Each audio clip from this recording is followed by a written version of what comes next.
to have you joining us here on Where's God on Mondays. We look forward to having a chat, talking, encouraging you with our banter, our stories from the week, and to hear shortly from Judy, Clarke, from Ethnos and part of the church family here. We really look forward to what she is going to bring. But team, what has been your highlight this week?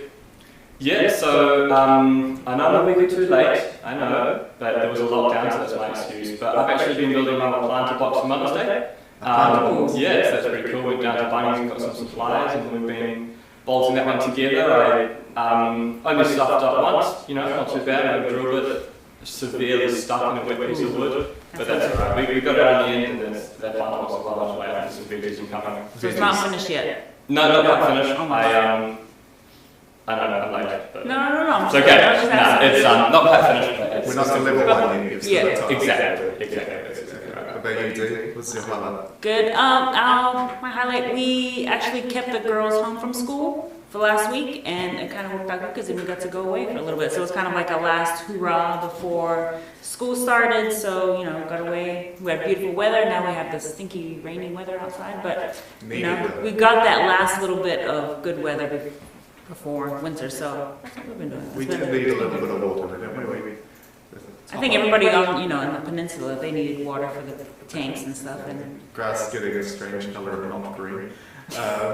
Yeah, I think for us too, youth group had our first group in home. So youth group in homes. Small groups in your small groups. So you had a group meeting in your house. Yeah. I had some year 11, 12 boys come around to my place, and it was great. Had drank some food drinks, ate some chips, some bagel crisps, and of course we got the Bible. But no pizza? No pizza this time, but maybe next time.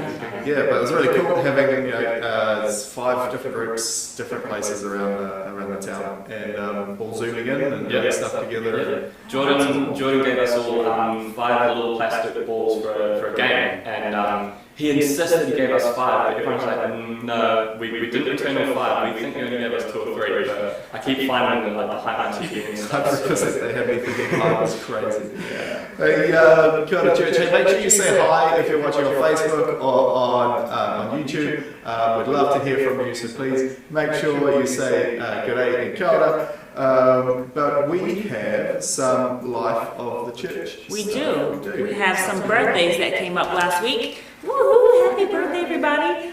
So we had Angie Ng, we had Sam Jeffrey. Happy birthday, Sam. Happy birthday, Sam. We're not going to say. You were 21. Sam turned 21. I told her that last Wednesday on the day, and she told me nope. So I think she's 21, everybody. So just say happy 21st, Sam Jeffrey. Emily Fry she turned 7 last week as well. Happy birthday, Emily. Holly Sheridan. Happy birthday, Holly. Pamela Saunders. Pamela. Another staff member, 2 in 1 week. Yes, 2. Very 29, I think. Very special week. Yes, I think so too. Happy birthday, Pamela.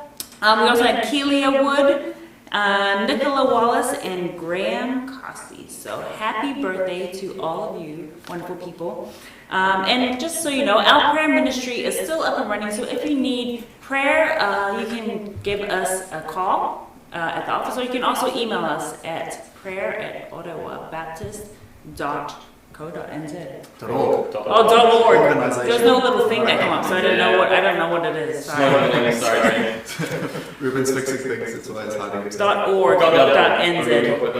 Stories. Don't forget to send us your stories. Had a really encouraging one come in late last night, so I can't share it with you because I'm not ready for it. But had a really, really long and encouraging story come in last night. So do not forget, send us your stories at ottawabaptist.org.nz. Yep. And so again, we don't have Bianca with us, but we have her. She is joining us next week. She's joining us next week. She's back on the couch next week. Oh, very, very cool. I've said it now. Bianca, it's official. But she is not here with us today. But she has something special that she wanted to share with us. Something that she's been doing with her kids at home. So we're going to take a look at what Bianca's been doing with her kids. Hi everyone. So this week we're going to do something different. I've tried 2 activities in the last couple of weeks, and none of them worked. I found them on Pinterest. And I tried them more than once, and it still didn't work, and I followed the instructions step by step. So this week I'm going to show you the bloopers that I had from Pinterest, and I'm pretty sure you've experienced the same. So have a look at the videos.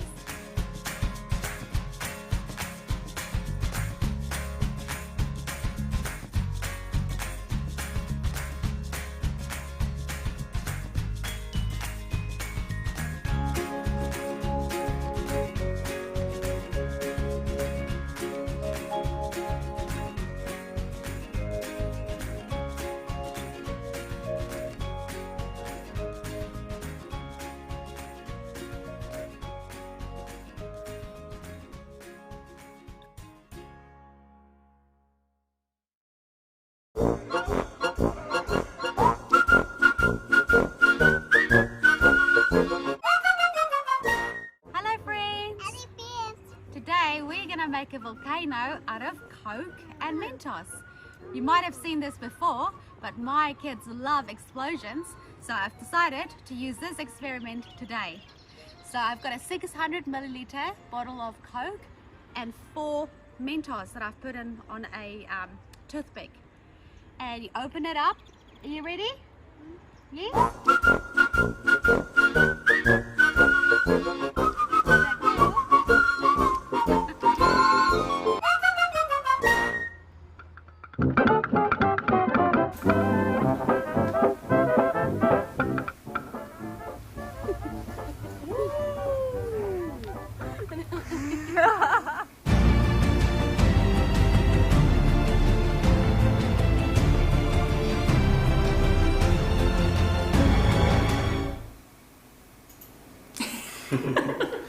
She's been complaining about the Mentos one for a while. But it was so good. Thank you, Bianca. That's so funny. I just love looking at the kids' faces. Look at Ezra's face. He's like, is that it? Yeah. and Indy's like, It has been bugging her. She has. She comes along to the meetings. We have a meeting with us on Tuesday, and she comes along and she goes, I don't know what I'm doing wrong with the Mentos and Coke. Like it's just not working. I'm like, do you guys know how to do it? With this? It's great. It's quality. It's quality. Yeah. I'm glad it really bugs her. It's good to see the kids' reaction. Now we really know why it really bugs her, because the kids. Thank you for sharing your shame with us, Bianca. Thank you for sharing your. Pinterest doesn't always work. Pinterest doesn't always But work. sometimes it but does. the Mentos and Coke one, I know from experience, it can be. It can go very well. It can also go horribly wrong. Yeah. So hey, this morning we are so blessed to have another part of our church family join us, Judy Clarke, who is a missionary here at home with her husband Trevor and Ethnos. So do we have, is Judy still there? Yeah, Judy's here. Judy's there? Kia ora guys. Enjoy your coffees. Oh, and I'll see Ruben's you going later. to shuffle over. Hey. Morning, Judy. Morning, Judy. Good morning, guys. I should start with this. We were talking off cam before, and this will set you up for what will no doubt be a phenomenal show. Tell us how you and Trevor met. You're not prepared for this question. On Stanwell Bay when I was 5. Yep, tell us the story. Take us on the journey of the Judy and Trevor story. Take us. My grandparents had a batch at Stanwell Bay, and Trev's parents had their own batch at Stanwell Bay, and so I was a baby, literally, going to Stanwell Bay. Trev was obviously a cute little guy, and then our family's kids drew all kids together, right? So our family played with their family of kids. The parents got to know each other, and our earliest photo of our two families together, even though we were friends before that, was I was 5, we figure, in this photo, and Trev was 9 in the same photo. So there you go, you got our ages then. And here we are, we've blown this photo up as a family photo because we're 2 little kids on Stanwell Bay. So yeah, we go back to last century. Do we need to get our hands on that photo and put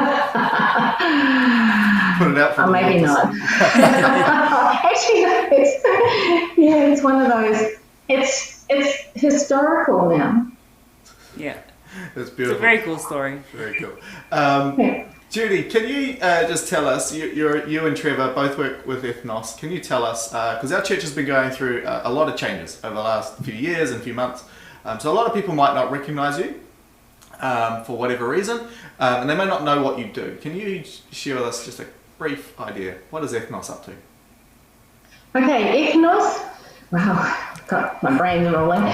Thinking about 5-year-olds. We're aiming at 5-year-olds. We aim at long-term missions in least able to reach locations with people who have never had an access to the gospel ever in their lives and not likely to unless somebody goes. So, we're talking about jungle locations.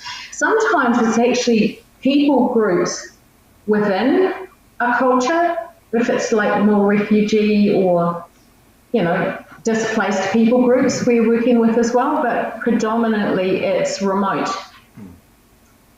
Tribal, like we went to and lived in a tribe for many years. So is that enough of a quick blurb? Yeah, or? I think, because it's taking the Bibles to the furthest, hardest to reach corners, right? Taking the good news to the places that might be too hard, put in a too hard basket sometimes. Definitely not on the tourist map. Have to trek for 17 hours through jungle and get mosquito bites, no thanks. I'll just catch this plane to that city and that'll do me. Yeah. Can you tell us how long were you and Trevor, you guys were in Papua New Guinea, is that right? Well, we were, that's where we go during the year these days. We were in the Philippines for 12 years. 7 of that was in a remote tribal location. 12 years. Yeah, see, these are those kinds of stories that I want to dive more into and find out more about. Okay, seven years. Some earthy ones. Yeah, I'm not sure. We'll follow this, but we may come back. I think there's people. Maybe there's people even online right now who have a question they want to fire at Judy and Trevor. Trevor's in the background there somewhere, by the way, everyone. He keeps floating in every now and again. He may float back. If you have a question, please fire it in via Facebook or YouTube. But we've obviously been through a really crazy time, and it's been crazy for Ethnos as well. But before we get on to how it's been crazy for Ethnos, tell us, what's life been like in your bubble over the last few weeks, months?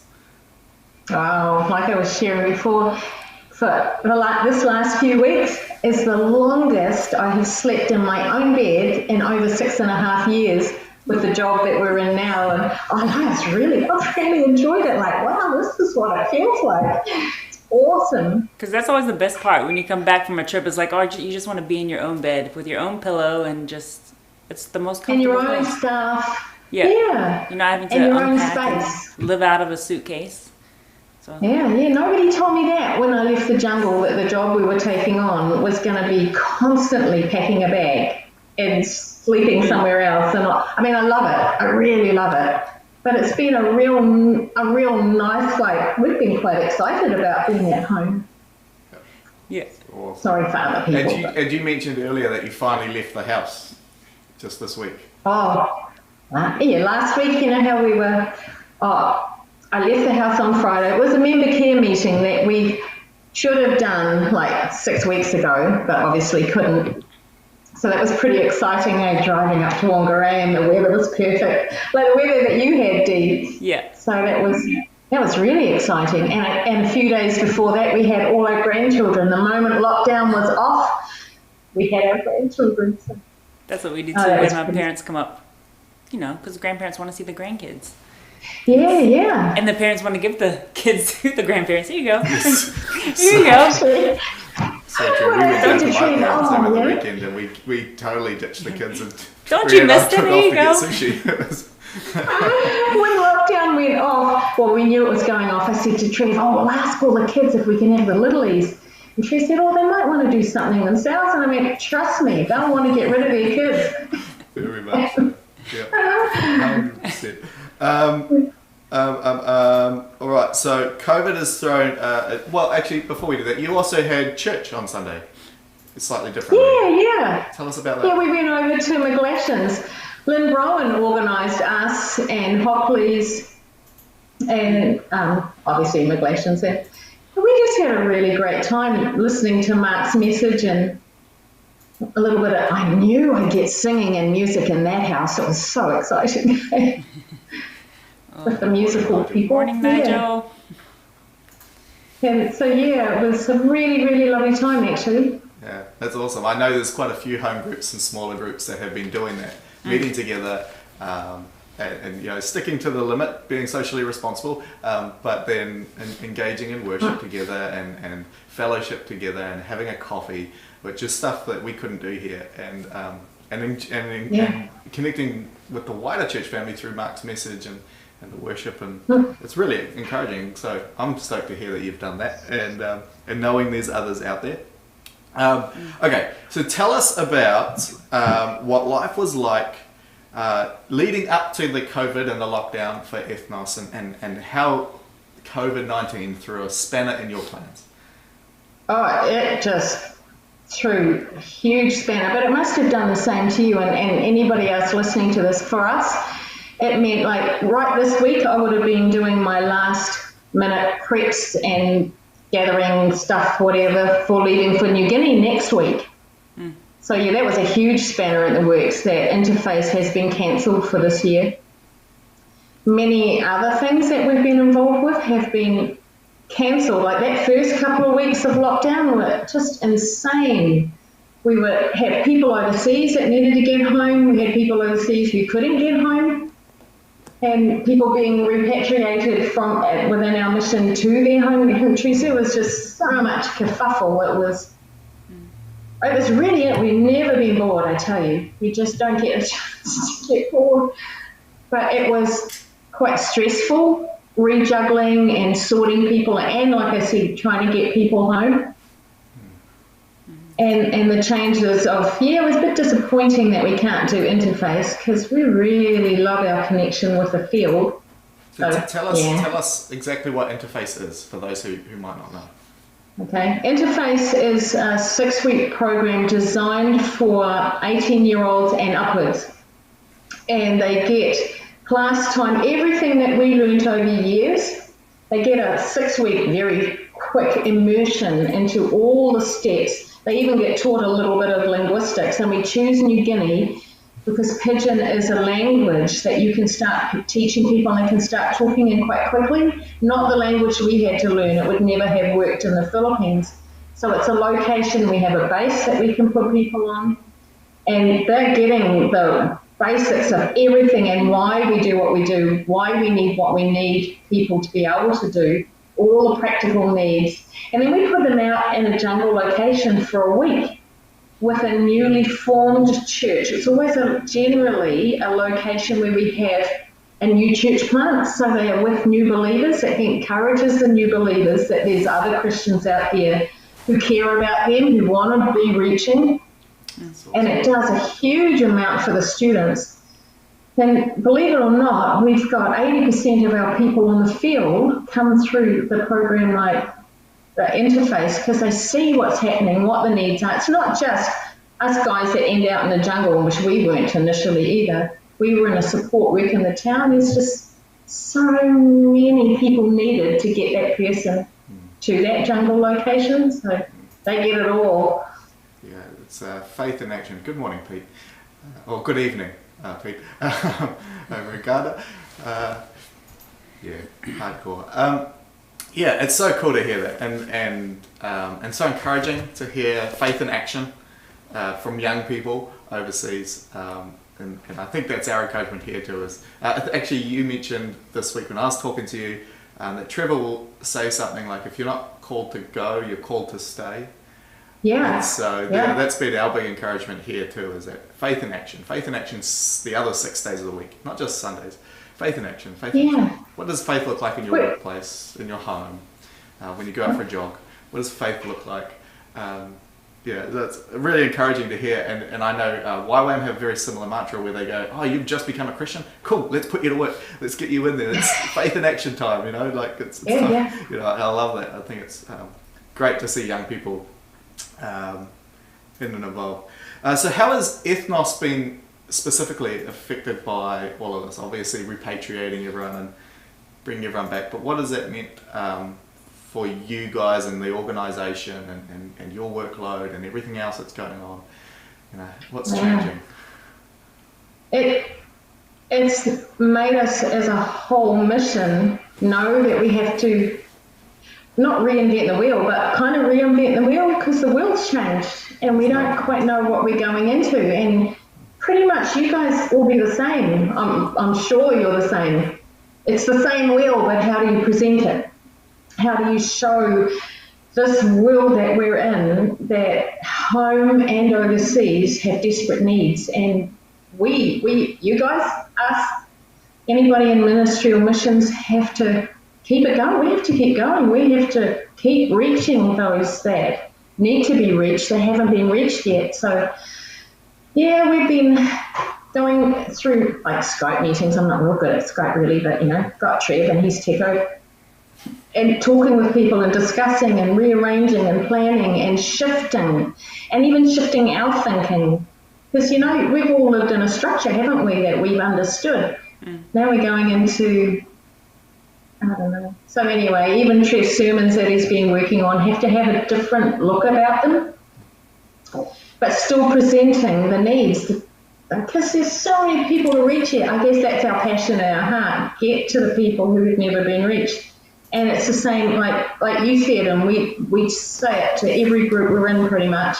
If you're not called overseas, then you're called to be here. And we're responsible as believers. If we're here, we do the job here. I know. All right, there, you preach it and I'll stand behind you.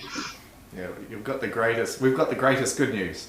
We've got to share it. Yeah, we got to get out. Yeah, I love what you're saying there, because it's something that we've been echoing and talking about is the end goal doesn't change, but the method has had to change recently. So what do we do about that? Can I ask this, and this, good luck answering this one. Where have you seen God move for ethnos during this time? How has God moved within ethnos during this time? Well, because we keep tabs with we've got many tribal locations in different countries, but right now the tribe of Clarke have gone through teaching, raised up the leaders, and believe it or not, right now they're sending out their own tribal people out to other tribes. Right now, isn't that cool? That's the whole thrust. Ethnos wants to get it into the people's hands, train them up, get them rolling. And we're so blessed, Dave, because we've been praying that these guys will just stay encouraged, because they're jungle boys going to a whole different language group and doing what we did with them, they're doing with another tribal group. And so, they've got a lot of stresses ahead of them, but we're going, wow, this is working, it's action happening. And the Wantakia tribe, okay, when we were in training 25 years ago, we left OB and went off and trained, and there were lecturers we had in linguistics that were the first ones to go into the Wantakia tribe in New Guinea. And trust me, it is such an incredibly remote, mountainous, faraway place. Their team broke down because of illness, and they ended up in different areas. And anyway, one of the team members was a lecturer in linguistics. Don't ever do linguistics unless you have to. It's really hard, okay? Anyway, this guy, his heart and passion was for the Wantakia tribe. And the last 4 years, we've had a team in there now. It's taken them 4 years to learn the language, and right now they're presenting the gospel for the first time. That's taken nearly 34 years to get to this point. Isn't that incredible? Amazing. Like, God never forgot about the tribal Wantakia people, and now they're hearing right now the gospel.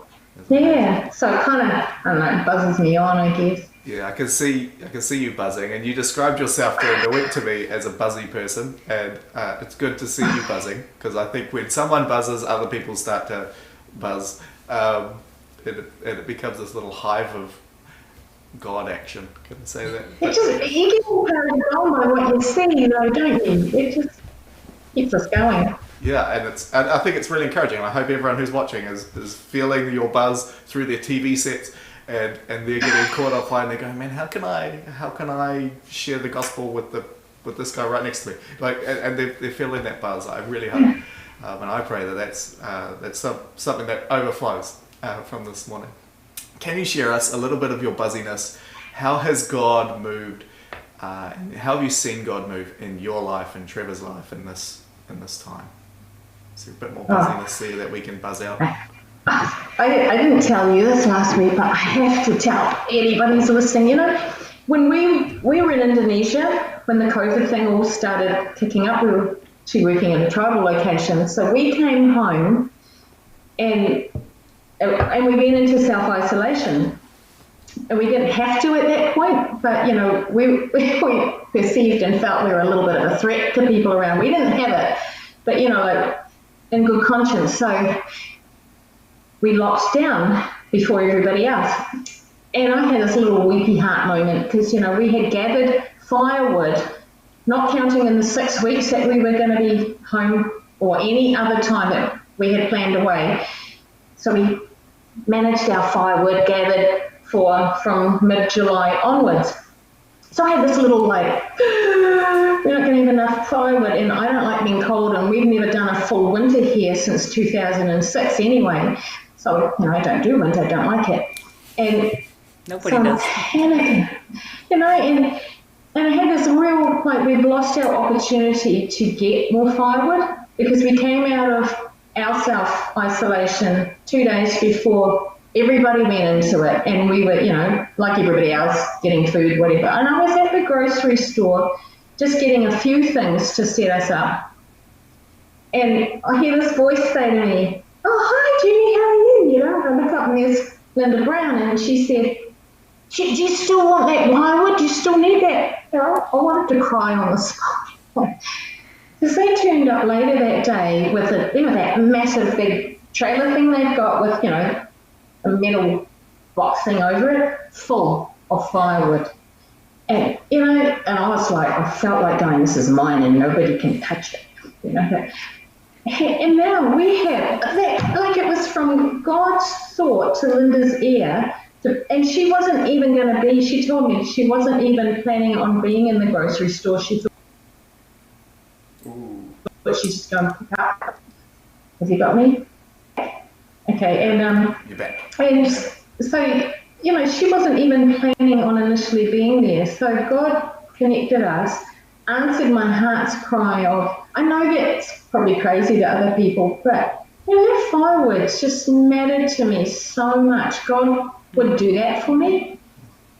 And, you know, Trev and I went into COVID going, well, we don't fit into any box. We fall through every crack imaginable because of the lifestyle we're in. And Trev said, oh, I wonder how this is going to go, you know, in all ways. We have had food boxes randomly turn up at our door. Right, I kid you not. Last week, or just over a week ago, I was saying to Trev, oh, we need some cabbage. And, you know, like, I was just rattling off to him a few basics that we need. And the next day, Peter turns, I don't know if it's Peter or Peter, but right, wrong, and I'll say it like a Kiwi, Peter turned up. And he even had cabbage in there. And guess what? He had a pineapple as well. So we didn't just get, you know, the basics. We've got treats as well, and I thought God would do that for me. So, yeah, it's been a really, like, hugely encouraging time, lockdown.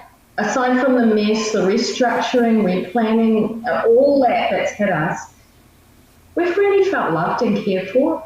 And that's just blown us away. We're at a time in our lives where we needed the odd food parcel. Never needed it before, and nobody knew that. And we kind of needed it now. And it turned up, and nobody told anyone. You know, that's the God that I know loves me and fires me up, I guess. Like, we're in this job, and God does things to keep showing us, keep going. But, I don't know, have I bored you to tears? No, that's awesome. Yeah, I'm buzzed out. I can just sit here and listen to your stories all day. Yeah. Yeah. It's been hugely encouraging this morning, Judy. Thank you so much for sharing how God is moving within your bubble, within Ethnos, and I think and I hope those watching have been really encouraged to be spurred into action, to remain faithful, to look for God in the little things and the big things, to hear you buzzing out about God in the everyday things and in the big things and the small things, and that you're expecting God to do things. All of this is just super encouraging as we think about our day-to-day works. We're reminded that you're missionaries at home. So yeah, there's a missionary heart there, right here in Ottawa and Red Beach, that I think is really encouraging, and I'm personally just being buzzed out a little bit, hearing your stories, hearing God move. It's cool. Do you have anything you want to encourage the church with before? I'm going to ask you to pray for the church, if that's all right. It was on the sheet that we sent you, so... So you have to do it. I didn't know that meant me. It's literally got your name written there. No, you left my name off that copy. No, it's all right. Yeah, I can do it. But yeah, is there anything that you'd love to leave the church with as God has been moving through this time? Yeah, is there anything?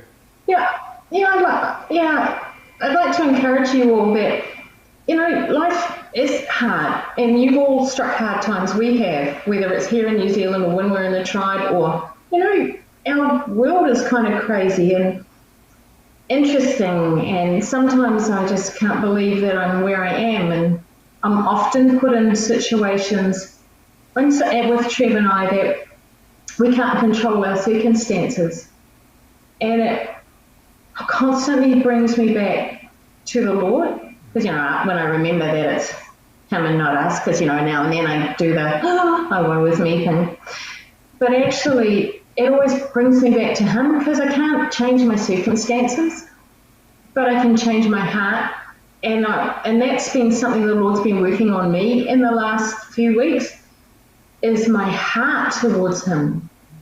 And because you can get used to fixing your own problems, you can. Lockdown took that away from us. None of us could fix anything, and we're all given a problem to fix with our work or home place or family. We've all been given something we have to live with and deal with, and God's shown me that He will lead me and guide me and keep me. And I hope you're encouraged that no matter what, you go back to the Lord, and He keeps us and He holds us. Yeah, it's so good. And you're just reinforcing what Mark shared on Sunday, aren't you? So it's beautiful. It's that returning to God. God's in control. It's beautiful.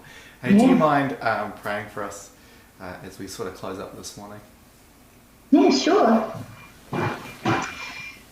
Dear Heavenly Father, thank you so much that we can always come back to you, that we stumble and muddle along the way, and honestly, you know that we all do, and you know each one of us and what our strengths and weaknesses and our hard things that we have to deal with, Lord, and I just thank you that you're the Lord that we can depend on, that you're the Lord that we can trust, and Lord, I just thank you so much that you would love me and each one of us, and that you'd love us enough to care for us, to sort out all the little and the big things. And Lord, please grow each one of us. And Lord, please help each one of us to remember just in those hurdles to look to you and to look into your word and read your word, Lord, and put it into our thoughts so that we're constantly just thinking back to you. And thank you, Lord, for this day that you've put us all into. And please, Lord, protect each one of us this day. In Jesus' name, amen. Amen. Thank you so much for joining us this morning, Judy. It's been wonderful to buzz out with you. And thank you, Dee. Thank you, Ruben, off camera, for everything you guys do. Thank you, Jordan. Cheers. Cheers. Thank you, church, for joining us. Ngā mihi nui, everyone. Thank you so much for joining us. Aroha nui, with love we send you out. Good luck, have a great week, and we'll see you next week here on Where's God on Monday.